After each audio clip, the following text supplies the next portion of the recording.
Alejandro, Hola, Hola, hola, Alejandro. qué bueno verlos. Igual, ¿cómo ¿cómo estás, estás? querido? Súper bien. Acá en Los Ángeles, Hace contento de, primavera ya. contento de estar con ustedes. Sí, primavera, pero hoy está nublado. Ya, qué Ay, bueno. pero qué rico fondo, qué refrescante. Y acá estamos con bufanda, con chimenea, bien abrigados. Exacto. ¿Qué tal? Oye, oye, Alejandro, primero agradecerte este segundo encuentro. Fue increíble el que tuvimos la vez anterior.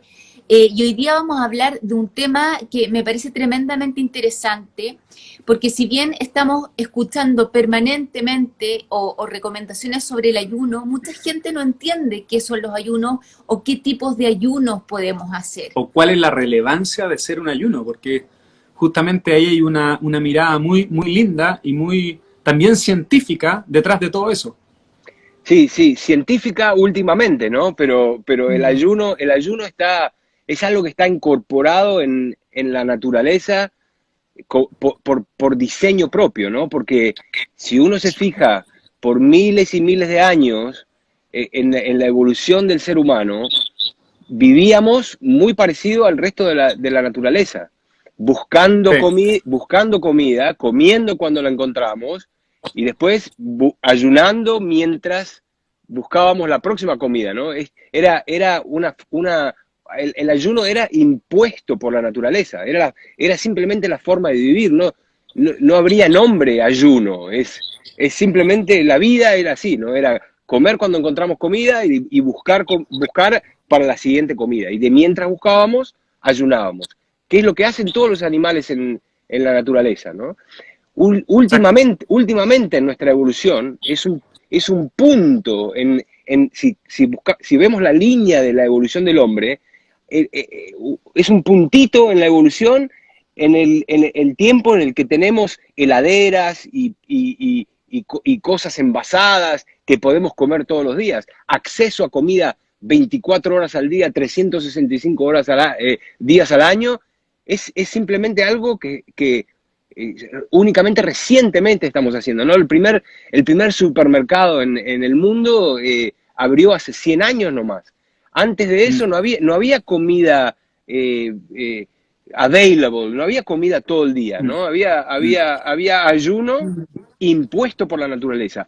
Pero también, más allá de eso, todos los maestros espirituales hablan, incorporan el ayuno en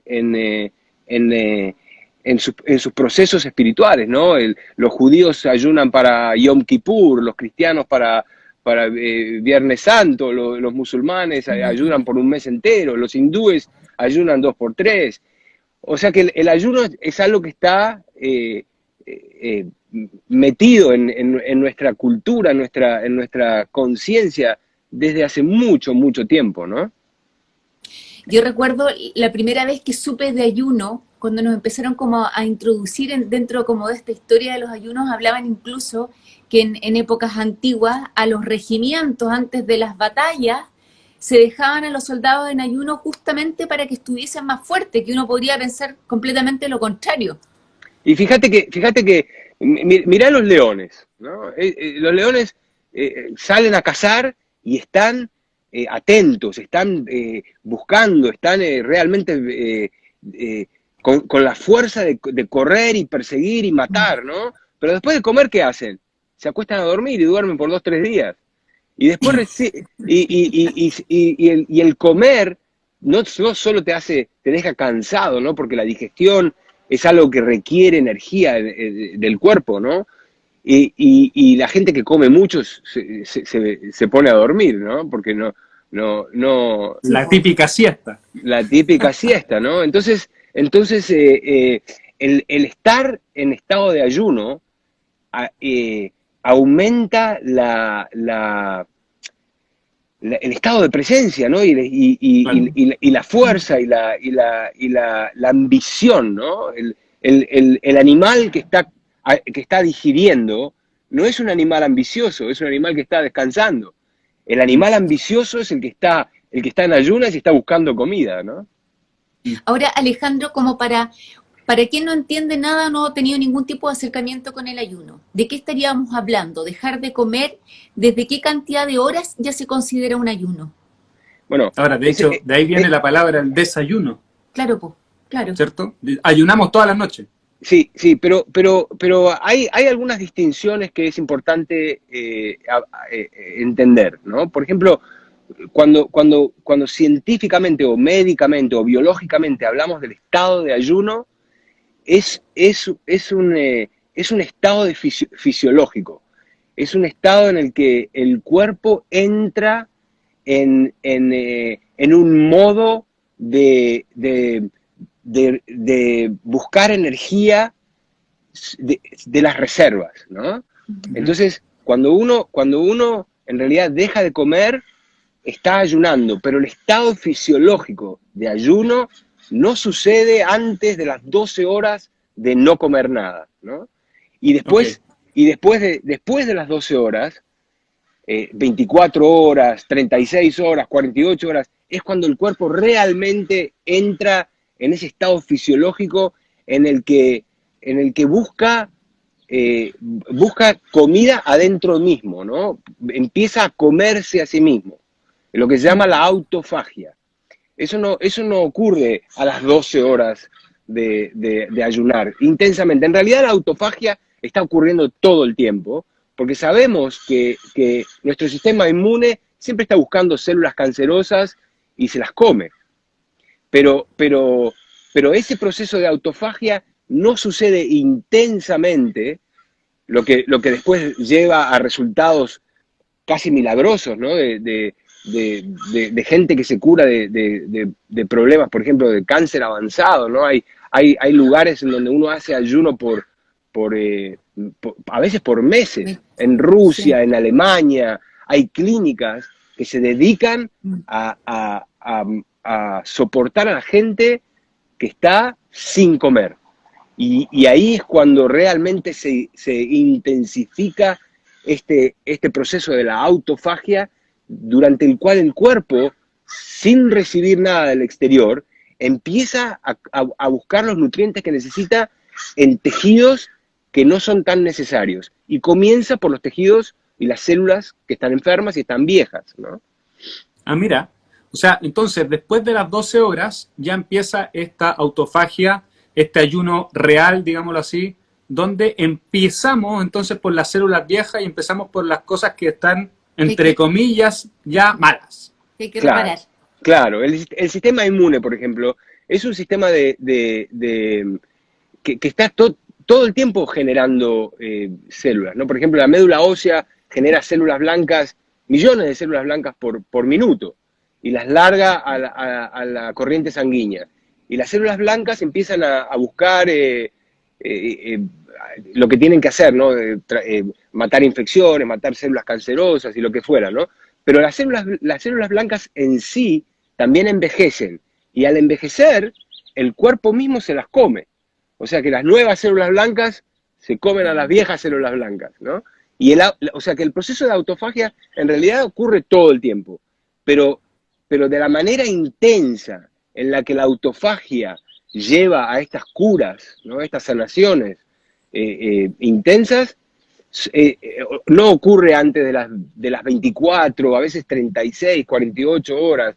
Bueno, cuanto más tiempo pasa el cuerpo sin comer, más se intensifica este proceso de autofagia. Oye Alejandro, ¿y cuáles son las campanas de alerta, digámoslo así, entre el ayuno, digámoslo así, que nos hace bien y el ayuno que nos puede hacer mal? Porque estaban ahí comentando, por ejemplo, cuál es la delgada línea entre no comer por salud o no comer por algo estético, ¿cierto? Por algo tipo anorexia, claro, para bajar de peso, que podemos caer en un tema de anorexia. Sí, esa es una buena pregunta, ¿no? Y es un tema muy individual, ¿no? Porque también depende de dónde uno comienza, ¿no? Si uno comienza de un estado de obesidad, donde hay un montón de reservas, es una cosa. Si uno comienza de un estado de una persona delgada que tiene poca grasa, es otra cosa, ¿no? Y y es un tema difícil realmente darse cuenta cuál es el límite entre una cosa y la otra, ¿no? Porque uno tiene que estar muy conciencia. en conciencia, ¿no? Entendiendo su cuerpo, entendiendo cuáles son las reacciones. Por ejemplo, a veces el no comer por mucho tiempo le causa a la gente debilidad. Y eso para cierta gente puede ser malo, pero para cierta gente puede ser bueno. Entonces es un tema muy individual y hay que estar en sintonía con el propio cuerpo para realmente poder entender cuándo es bueno empezar a comer de vuelta, ¿no? Alejandro, para la gente que nos está viendo hoy día y que tal vez nunca ha hecho un ayuno, ¿ya? O ha comido tardísimo, se queda dormido tarde, que ese es un hábito que por lo menos nosotros hemos tratado también como de ir bajando la hora, tratando de comer lo más temprano o cenando lo más temprano posible para ir a dormir y dejar que el cuerpo esté como tranquilito y no procesando, digamos, azúcares. Ahora, cuando uno hace un ayuno, cuando hablamos de hacer un ayuno, ¿va acompañado de líquidos o simplemente es no comer absolutamente nada o están ambas alternativas? El ayuno en realidad es el estado que uno entra al no ingerir calorías. O sea que agua se puede, té de hierbas se puede, ¿no? Lo que le da al cuerpo caloría, entonces eso revierte el estado de ayuno, el estado fisiológico de ayuno, ¿no? Uh-huh. Ahí están preguntando, por ejemplo, gente que tiene enfermedades crónicas, ¿es recomendable que hagan un ayuno? Sí, súper recomendable, ¿no? Y si uno se fija en estas clínicas de las que hablaba, y hay películas en Netflix, documentales en Netflix sobre el ayuno, que también muestran estas clínicas en Rusia y en Alemania, donde la gente va y se pasa a veces meses sin comer nada, ¿no? Y esas son la gente que realmente llegan a sanarse de cosas que los médicos les decían que no tenían solución. Y a través del ayuno es como estas clínicas ayudan a la gente a revertir sus problemas crónicos, ¿no? Pero esas son todas formas extremas, ¿no? Para los que recién empiezan, a veces es muy simple. Yo lo que siempre hablo es que hay un mínimo de 12 horas que hay que respetar para que el cuerpo pueda terminar la digestión de la última comida y empezar a prender, o no prender, pero a intensificar los procesos de detoxificación. Porque cuando uno está comiendo y cuando uno está digiriendo, y esto es algo que si agarrás 100 personas al azar en la calle, en una ciudad, 99 están en estado de digestión intensa. Porque estamos comiendo todo el día, comemos desayuno, almuerzo, cena, merienda, postrecito, un té, ¿no? Entonces estamos todo el tiempo digiriendo. Más o menos intensamente, casi todo el mundo está digiriendo todo el tiempo. Y los que comen muy tarde y desayunan muy temprano, ni siquiera se pasan 12 horas sin comer. Y de la última comida, la digestión, por lo menos 8 horas hasta que uno termina la digestión. Y entonces 4 horas más, que completan 12 horas, uno tiene que dejar de comer para darle al cuerpo la posibilidad de intensificar el sistema de detoxificación. Porque el que está comiendo y digiriendo todo el día, muchos sistemas empiezan a bajar la intensidad. Incluso el pensamiento, ¿no? Uno cuando está digiriendo, como hablábamos antes, uno medio que se queda dormido, ¿no? Le baja la ambición, le baja la energía, ¿no? Y hay que estar sin digerir para que todos los sistemas empiecen a usar esa energía que estaba siendo usada para la digestión, pero para otras cosas. El sistema de detoxificación es uno de los sistemas que más sufre cuando uno está digiriendo en términos de su efectividad. Por eso yo hablo de una ventana de 12 horas entre la última comida de un día y la primera comida del día siguiente, para poder darle la oportunidad al sistema de detoxificación a que haga su trabajo, ¿no? Los que recién comienzan a experimentar con el ayuno, simplemente puede ser algo tan simple como saltearse el desayuno. Perfecto. No desayunar, esperar hasta el almuerzo para comer la primera comida. Y la gente que hace eso regularmente tiene la experiencia de los beneficios de lo que es el ayuno intermitente, ¿no? A veces los que comienzan salteándose el almuerzo, también de repente, salteándose el desayuno, también de repente se saltean el almuerzo y solo tienen una comida por día, ¿no? Hay muchas formas en que el ayuno y el ayuno intermitente se pueden practicar. Y, por ejemplo, hay una forma que ahora está muy de moda, que es elegir un tiempo durante el día durante el cual uno come y después y afuera de ese tiempo uno no come nada, ¿no? Por ejemplo, una ventana de 8 horas para comer. Si empezás tu comida al mediodía, tenés que terminar antes de las 8. O si empezás antes, terminás más temprano, ¿no? Hay gente que hace todas sus comidas durante un periodo de 6 horas. Y cuanto menor el tiempo en el que se come, mayor es el tiempo de ayuno intermitente, mayores son los beneficios. Qué increíble, porque... Eso es romper todos los paradigmas. Es que total, porque yo vengo de una familia donde se come mucho, y donde, y sobre todo yo vengo del sur, donde se comían las 4 comidas, y en el almuerzo, Alejandro, había... 4 platos. Entrada, sopa, plato de fondo y postre. O sea, hoy día para mí pensarlo es una aberración. Pero fíjate que nosotros nacemos y nos educan que lo normal para el hombre es desayuno, almuerzo y cena.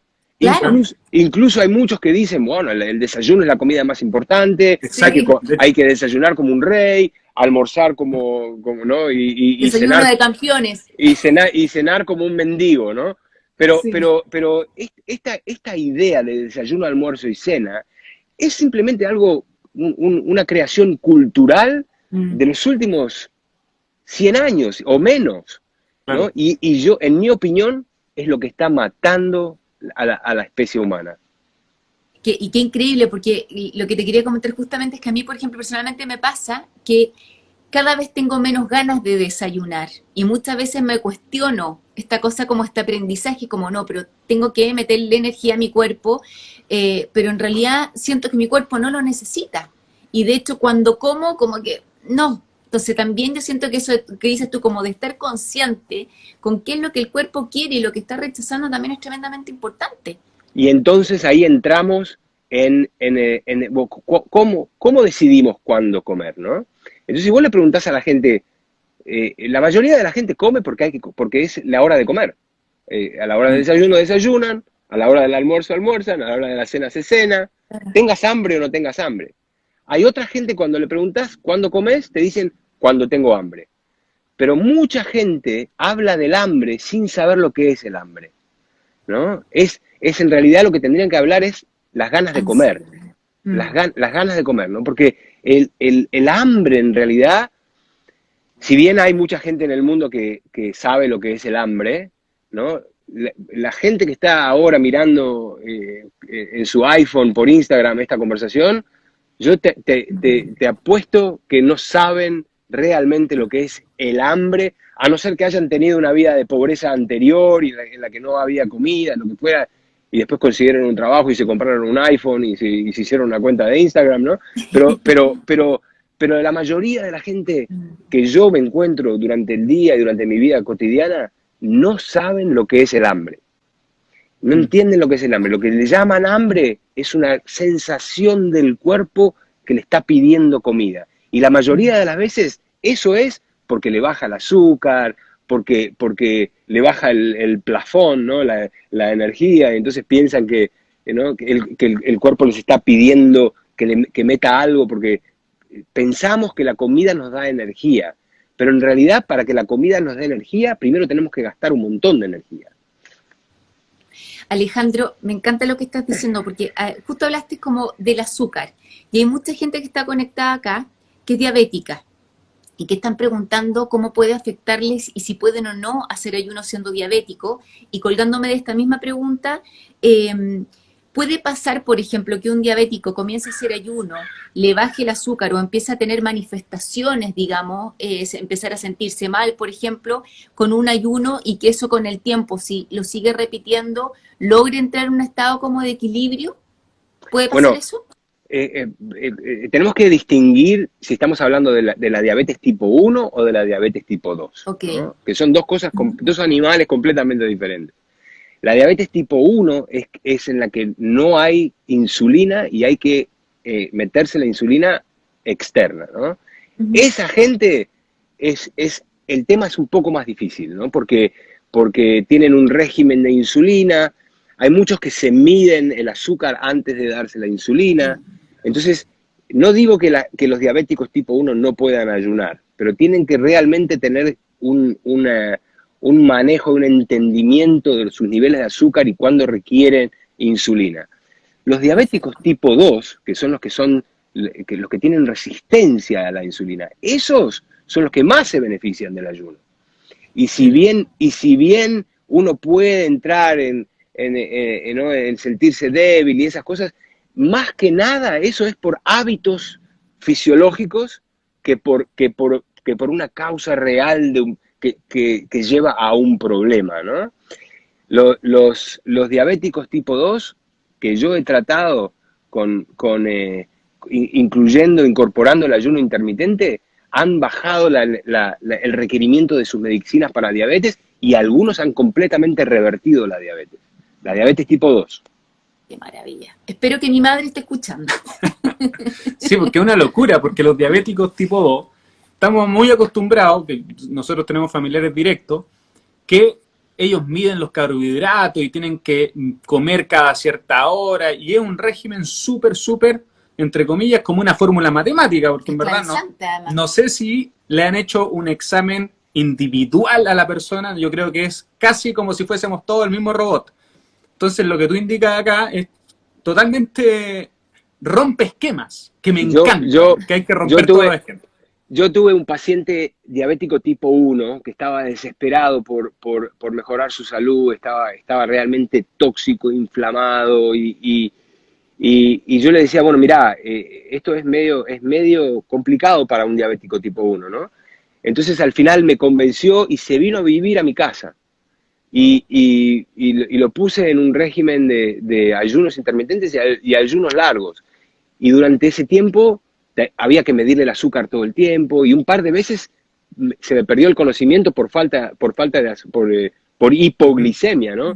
Y entonces yo tenía una vía venosa y le inyectaba glucosa cuando sí, o sea que los diabéticos tipo 1 es un tema más complicado y hay que realmente entender el cuerpo y la insulina y todas estas cosas, ¿no? Pero para el diabético tipo 2 es mucho más fácil y mucho más posible. Y todas esas fórmulas matemáticas de las que hablaba vos y los horarios, esas son todas cosas que uno entrena al cuerpo a comportarse de esa manera, ¿no? Y durante años lo mantiene de esa manera y claro, como todo organismo, los hábitos después se transforman en requerimientos, como si fuera, ¿no? Porque si vos tenés un hábito de tener el azúcar alta a cierta hora, y si el azúcar no está alta a esa hora, el cuerpo te va a pedir, ¿no? Y uno le mete comida y entonces, ¿no? Hay mucha gente que me dice, yo soy hipoglicémico. La gente que me dice eso, que son hipoglicémicas, en realidad son hábitos del cuerpo que se pueden romper y el cuerpo se puede reentrenar y crear nuevos hábitos. Oye, me encanta todo esto. Y la gente está en llamas aquí haciendo preguntas. Ya, entonces, Alejandro, lo ideal sería ayunos intermitentes, le vamos a llamar a 12 horas por lo menos, ¿cierto? Bueno, eso en realidad ni siquiera es ayuno intermitente. Eso en realidad tendría que ser la norma general. El hábito. ¿no? El hábito. Lo mínimo, ¿no?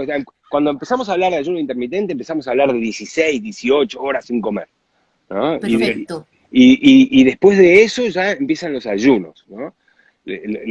Cuando uno empieza a entrar en el estado de ayuno fisiológico. En realidad en inglés es un poco más fácil de explicarlo, ¿no? Porque hay dos palabras, que es fasting, que es ayuno, y feasting, que es como fiesta, ¿no? Entonces el cuerpo, cuando uno come, la fisiología entra en como un estado de fiesta. Hay abundancia ¿no? de carbohidratos, de grasas, de proteínas, ¿no? Es como un estado de fiesta, y hay que digerirlas, y después cuando uno ya termina toda la digestión, la absorción y la asimilación, uno empieza el estado de ayuno, de fasting. Y después de 12, 14, 16 horas, el cuerpo entra en ese estado fisiológico y ahí es cuando se empieza a quemar grasas, cuando empieza uno a entrar en estado ketótico, ¿no? Porque cuando no hay azúcar disponible de la dieta, hay reservas en los músculos de glucógeno y hay reservas en el hígado. Entonces, si uno no come, el cuerpo empieza a quemar el glucógeno de los músculos, después empieza a quemar el glucógeno del hígado y después no hay más glucógeno, no hay más azúcar. Y ahí entonces se tienen que empezar a quemar grasas para buscar el combustible secundario. El combustible primario es la glucosa, el combustible secundario son los cuerpos ketónicos, ¿no? Alejandro, entonces, ¿uno podría todos los días tener ayunos de 16 horas permanente? Esa es mi vida. Yo no desayuno a no ser que tenga un esquema de trabajo muy, muy intenso en el que esté gastando mucha energía ¿no? Y entonces ahí, o estando de viaje, a veces se me cruzan los cables y a veces estoy en lugares donde el desayuno es alucinante, ¿no? Por ejemplo, irresistible. Sí, cuando voy a la India, por ejemplo, voy a un hotel, ¿no? Que tiene unos desayunos que son un espectáculo, ¿no? Entonces no tengo hambre a la mañana, pero voy y como igual porque hay unas cosas tan deliciosas que digo, bueno, lo que fuera. Pero cuando estoy en mi casa, casi que nunca desayuno. Mi primer comida es a las 2, 3, 4 de la tarde. Es un poco una manera media antisocial, ¿no? Porque uno está yendo en contra de la corriente, ¿no? Mis hijos desayunan porque tienen que ir a la escuela, no los quiero mandar con el estómago vacío, porque los niños son diferentes, ¿no? Después llego a casa, a veces les tengo que dar almuerzo, a veces hay cenas en casa, ¿no? Y a veces yo ni toco la comida, ¿no? Y estoy aprendiendo a entender cuándo es que mi cuerpo me pide la comida, ¿no? Y todavía no lo sé muy bien, porque he crecido y vivido en Uruguay, en el que el desayuno, almuerzo y cena y meriendas, ¿no? Cuando en Uruguay en verano, por ejemplo, cuando yo veraneaba en Punta del Este, teníamos fiestas de desayuno, de almuerzo y de cena. Todo el mundo iba a la casa, en mi casa siempre había grandes comilonas, ¿no? Y durante el desayuno ya se empezaba a hablar de lo que íbamos a hacer para el almuerzo, ¿no? Y llegábamos todos hinchados al almuerzo y ¡boom! Y le metíamos de vuelta y ahí empezábamos a hablar lo que íbamos a hacer para la cena. Y entonces crecí de esa manera, ¿no? Que la vida social es tanto alrededor de la comida y que en realidad es algo hermoso, ¿no? Sentarse a la mesa y disfrutar de la comida y de la charla y de la comunidad. Es algo muy, muy hermoso, ¿no? Pero hay que también poder balancear y entender que desayuno, almuerzo y cena, yo creo que es lo que está matando a la especie humana. Ahí estaban justamente preguntando, tú hablabas del tema de los niños que me parece como clave. ¿Qué pasa, por ejemplo, o desde qué edad tú recomiendas empezar a hacer ayuno? ¿O qué pasa con un niño que espontáneamente, por ejemplo, que esto es un tema súper importante? Porque a mí, por ejemplo, me llegan muchas mamás pidiéndome enseñarles a hacer sus huertas porque sus niños están empezando a ser, y niños pequeños, vegetarianos o veganos, y que simplemente no quieren comer las cantidades que se les está entregando o a las que socialmente estamos acostumbrados. Mirá, yo en realidad no trato niños, no es mi especialidad. Los niños no son pequeños adultos en su fisiología, son diferentes, funcionan de manera diferente, están creciendo, están acumulando masa, ¿no? Y normalmente, ¿no? Que es bueno, ¿no? Porque están creciendo y tienen que agregar masa Claro, tienen que crecer. Tienen que crecer, ¿no? Entonces es algo diferente y no me meto a dar muchas opiniones porque no tengo el manejo de ver y seguir y recomendar cosas como tengo con los adultos, que cuando les recomiendo algo y lo sigo y entiendo cómo les va y cómo les iba antes, ¿no? Con los niños en realidad estoy aprendiendo. Tengo 3 niños y todavía estoy seguro que estoy cometiendo muchos errores, mis niños están felices y eso es lo más importante, ¿no? Pero no me quiero meter a dar opiniones sobre los niños porque en realidad no es mi fuerte. Perfecto. Oye, Alejandro, ya, cuando entonces cortamos el ayuno, ¿con qué nos recomiendas cortar y ya empezar a comer? Bueno, ¿Podemos? depende de por cuánto tiempo estás ayunando. Si ayunaste por un mes entero, es una cosa. Si ayunaste por 18 horas, comes una comida normal, ¿no? Normal. Cuando el ayuno es más prolongado, la idea es volver con cosas que sean un poquito más líquidas, más blandas, o podemos ir directo a una comida más sólida, por ejemplo. Se puede romper el ayuno de muchas maneras, ¿no? Y uno tiene que ir Ujú. averiguando e investigando cómo a uno le cae bien. El concepto general es que sí, hay que comer, cuanto más largo el ayuno, más fácil de digerir tiene que ser la primera comida con la que uno lo rompe, ¿no? Perfecto. Y entonces comidas líquidas a veces son buenas, pero no necesariamente, ¿no? Eh, a veces puede ser comidas sólidas también, pero las más fáciles de digerir. Perfecto. Y en términos de líquidos, cuando estamos haciendo ayunos, hablaste del té, hablaste como de las agüitas de hierba, el Del café, agua. del agua. ¿Qué cosas líquidas no colaboran con el ayuno, no son parte del ayuno? Lo que tenga caloría corta la fisiología del ayuno. Perfecto. O sea que cuando al cuerpo le da caloría, entonces el estado fisiológico de ayuno disminuye, ¿no? Cuanto más calorías, más disminuye hasta que simplemente lo para, ¿no? O sea que cualquier cosa sin caloría, el ayuno continúa, el estado Ya, o sea, fisiológico del ayuno continúa. hay que hacerse amigo del agua y del agua de hierba. ¿Ah? ¿Ya? Cuando... Y los tés de hierba, ¿ya? Perfecto, perfecto. Alejandro, hablando precisamente del agua, quiero aprovecharte en este como paréntesis.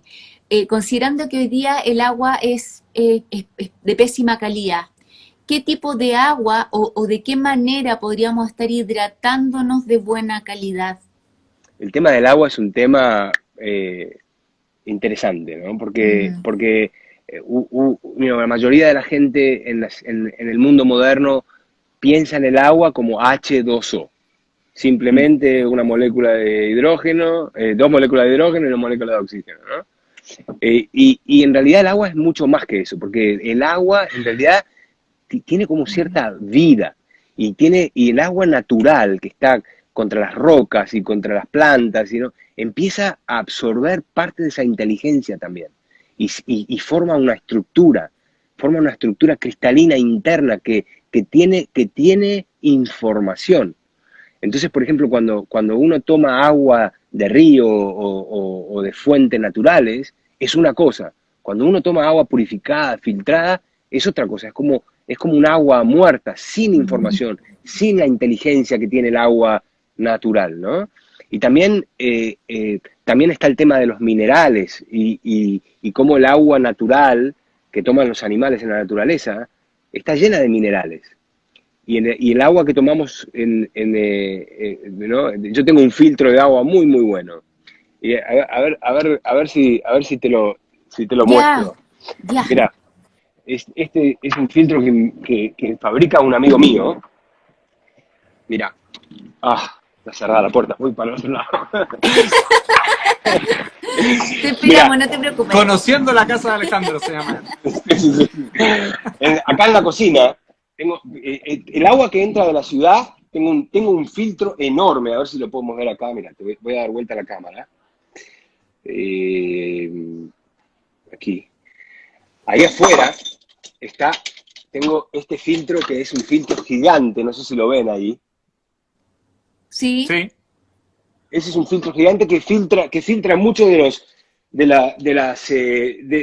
las toxinas que vienen en el agua de la ciudad, que viene con medicamentos y un montón de porquerías, ¿no? Y acá abajo del de la- lavadero. del lavadero, bueno, no es el lavadero, en realidad es la canilla, ¿no? Lavaplato. El lavaplato, Lavaplato. sí. Aquí tengo un filtro que tiene 3 pasajes de microcarbono que, Ujú. que, que retienen cada vez partículas menores, ¿no? Después de aquí pasa por una membrana de osmosis reversa, pero eso te da un agua que es un agua muerta, sin información. Es simplemente H2O. Entonces, para darle cierta...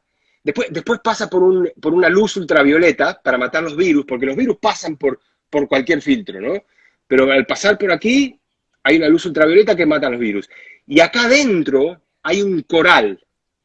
Y ese coral larga algunos minerales, pero le da también al agua cierta estructura, cierta inteligencia, cierta información. Y después de ahí hay un reservorio, y después sale por aquí el agua, un agua increíble, ¿no? Potable, con la que cocino y con la que hago mis tés, mis sopas y mis cosas, ¿no? El tema del agua es un tema muy interesante. Hace poco hice un Instagram Live con una chica que se llama Tracy Dash, que es lo que se dedica es a hablar del agua y a educar a la gente sobre el agua, y aprendí muchísimo, ¿no? Sobre cómo el agua en realidad es algo que tiene estructura e información. No sé si ustedes conocen el trabajo de este japonés, no me acuerdo su nombre ahora. Sí, de las moléculas del agua. De las moléculas y cómo se cristaliza la molécula del agua diferente cuando está interactuando con diferentes estímulos, ¿no? Incluso pensamientos y rezos y oraciones. Incluso cuando escribís una palabra, ¿no? Amor, y le pegás al reservorio de agua que se está cristalizando en hielo, se cristaliza de una manera, y si le pegás un pegote que dice odio, es completamente diferente. Y esto Masuru Emoto, ahí lo están poniendo. Ese mismo, ¿no? Entonces hay todo un tema con el agua que es interesantísimo y muy importante, y no es una cuestión de simplemente tomar agua purificada y meterle agua, porque eso no te hidrata. El agua destilada y el agua purificada, simplemente como el agua muerta que estábamos hablando, termina siendo peor en cierta manera, porque te lava los minerales del cuerpo, ¿no? Qué increíble, qué importante, porque es vital. ¿Ustedes cómo riegan sus plantas? ¿Qué agua le dan? Agua de pozo. Agua de pozo, ¿no? Es un agua natural, es un agua que viene de las rocas, que viene con minerales, que viene con inteligencia, que viene con cierta estructura, ¿no? Claro. Y eso es lo que las plantas necesitan, y eso es lo que nosotros necesitamos. Sí, y lamentablemente no todos tienen acceso a esa agua. Ese es el gran tema. ¿Ah? La mayoría de la gente no tiene acceso a buena agua. Oye, ¿tu amigo está allá nomás o está aquí está en estos lados? Bueno, si a ustedes les interesan estos filtros, de alguna manera se los hacemos llegar. Buenísimo. Felices. Fíjate en su website, se llama oxygenozone.com. Okay. Oxygenozone.com, ¿no? Es un chico que su padre se murió cuando era pequeño, y cuando le hicieron la autopsia descubrieron que estaba lleno de calcificación, ¿no? Y entonces después, años más adelante, empezó a escuchar sobre el agua y fue al pozo de su casa, y el pozo de su casa tenía gran contenido de calcio, ¿no? Y entonces él entendió que quizás el agua lo había matado a su padre, ¿no? Y se volvió un experto en agua, y él fue el que inventó estos filtros, y tiene un montón de conocimientos muy interesantes, y él me viene educando y ayudando con el tema del agua hace muchos años.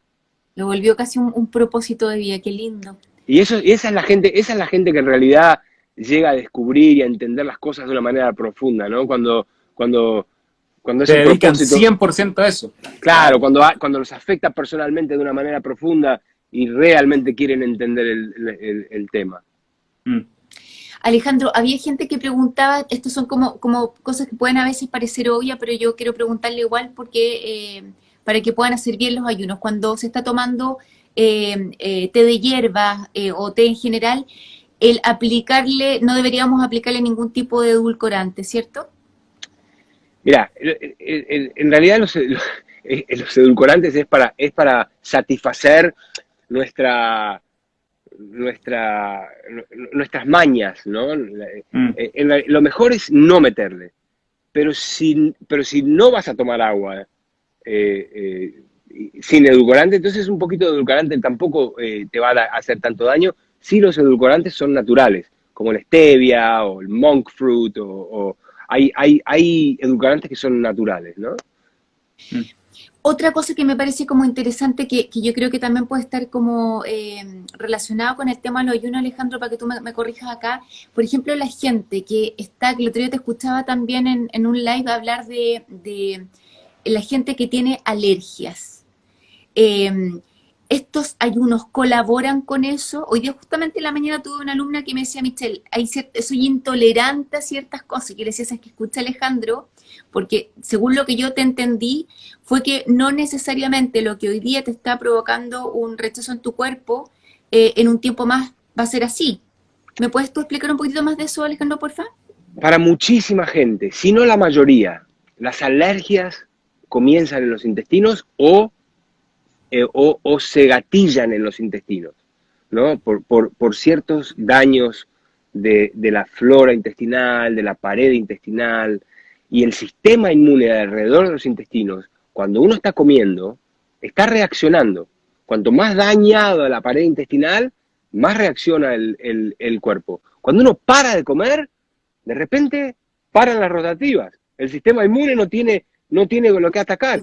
Y todos los mecanismos de alergia, y los mecanismos que no son de alergia, porque los mecanismos de alergia son específicos, son mecanismos celulares específicos, fisiológicos específicos, con ciertas inmunoglobulinas, histamina y esas cosas. Pero hay muchas reacciones negativas a las comidas que no son del tipo alérgica, ¿no? Bueno, todas las reacciones a las comidas, al parar de comer, mejoran, ¿no? Y después también al no introducir esas comidas que están haciendo al sistema inmune reaccionar, entonces uno le está dando un descanso y le está dando la posibilidad al cuerpo para sanarlo, ¿no? El ayuno es una herramienta muy útil en la sanación. ¿Qué pasa y cómo podemos transmitirle a la gente que que le resuena el ayuno, pero que muchas veces estamos educados socialmente desde el miedo, que es un poco lo que está pasando hoy día? ¿Cómo romper eso? Hay que probar, hay que experimentar, para mucha gente, yo lo que le digo es, lo que estás haciendo, ¿cómo te funciona? Le pregunto, ¿no? ¿Cómo te funciona? Y bueno, tengo alergias, tengo esto, tengo inflamación, tengo lo otro, ¿no? Entonces, bueno, lo que estás haciendo no funciona, vamos a probar algo diferente, ¿no? Entonces para mucha gente hay que entender un poco para poder animarse y poder estar incentivado a hacer un cambio, ¿no? Bueno, ahí en la clásica frase de Einstein, si queremos cambio, no vamos a seguir haciendo lo mismo. Sí. Sí, es cierto. Oye, y de hecho, qué bueno que estemos, y ahí saltan varios comentarios, hablan también del kefir, de la kombucha, de muchos probióticos, que justamente tú lo que planteas dentro de tu programa Clean, Alejandro, es un poco un tridente, ¿cierto? De la medicina tradicional, de la medicina ayurvédica también, de la nutrición también, a través de lo que es el ayuno y los beneficios del ayuno. No nos encasillemos que solo es ayuno, ¿cierto? Sí, no, por supuesto, el ayuno es simplemente parte del arsenal de herramientas con el que uno se maneja para poder darle un descanso al cuerpo, para poder intensificar ciertos procesos de sanación, ¿no? Celulares y procesos normales del cuerpo que se intensifican durante el ayuno, ¿no? Pero es simplemente una herramienta, hay muchas otras cosas que uno puede hacer. Oye, dicho esto, queremos contarle a la gente que ya tenemos tus libros, por fin. ¡Al fin! Y qué honor poder tener todos tus libros. porque estaban ahí preguntando, digamos, también cómo pueden obtener toda esta información de lo que hemos estado compartiendo también con Alejandro. Este live va a quedar guardadito, y ya pueden ir también ahí a chilehuerta.cl porque tenemos los libros de Alejandro. Tú no sabes la alegría y la tranquilidad que me da escucharte. Qué rico es cuando uno habla con alguien que ya obviamente habla con propiedad, que tiene como experiencia en el tema, porque a veces lo que te decía, yo me acuerdo la primera vez que hice un ayuno, estuve 2 días en meditación y me sentí increíble y nunca ni dolor de cabeza, nada, y mi mamá estaba, pero es que te vas a morir, te va a pasar algo, y yo sí, pero ¿cómo le explico? Entonces, cuando aparecen personas como tú, contándonos y compartiéndonos toda esta experiencia, me parece maravilloso, Alejandro, y se agradece. Se agradece Sí, todo el trabajo que has hecho tú, revolucionario desde la medicina. ya. Voy a tocar un tema que es medio polémico en Chile, ¿no? Dale, dale nomás. Conocí a un chileno a través de ustedes, Rodolfo, ¿no? Rodolfo Neira, Sí, ¿no? sí. Y estuve viendo que lo están asesinando en Chile, ¿no? Y por el tema del magnetismo, que yo creo que es un poquito una estupidez el tema del magnetismo, ¿no? Eso lo podemos discutir de otra manera, ¿no? Pero yo creo que no hay que por un error o por una opinión, Mm. por una opinión con la Crucificar. Crucifica. que hay que crucificar. Es un tipo tan inteligente y Sí. tan con tanta sabiduría en muchas cosas, ¿no? Por favor, Chile, denle un descanso. Sí.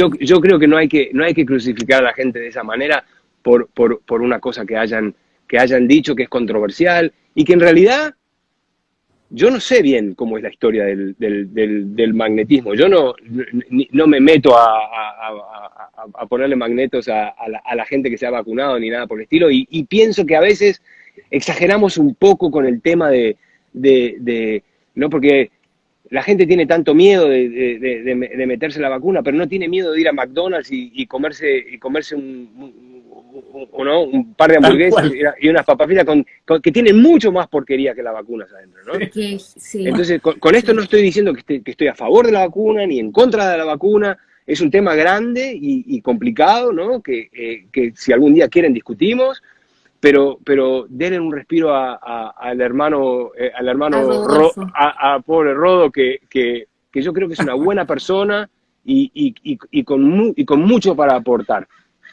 Sabes que me encanta lo que estás diciendo porque de hecho en uno de los tantos chats en los que estoy aparece justamente este tema como, oye, es que ¿por qué hace eso? Como mucha crítica, incluso digamos como al bullying. Y yo les decía, chicos, cada uno tomará la decisión de qué o no hacer y de qué o no creer. Pero hoy día estamos en tiempo en que necesitamos concentrar nuestras energías en elevar las vibraciones y no estar crucificando a nadie, porque todos pueden tener su opinión. Pero ahora lo que el planeta y lo que nosotros necesitamos, pero de manera inagotable, son buenas energías. Sí, Entonces, y y hago yo la invitación también acá. lo conocí a través de ustedes y por eso es que se me ocurrió traer el tema y mandarle un poco de buena onda, ¿no? Porque yo creo que es un tipo genial y de repente la pifió de la manera en que, Mm, en que sacó el tema adelante. Más que nada, porque nadie anyways, no me voy a meter, pero denle un descanso, pobre Rodo. lindo, lindo. Y yo personalmente debo decir que Rodolfo fue el primer médico que a mí me apañó En la sanación. en mi veganismo. Yo tenía problema de la tiroides y él fue el primero que me mostró todo el tema de toxicidad en mi entorno, y me ayudó a revertir la enfermedad. Entonces,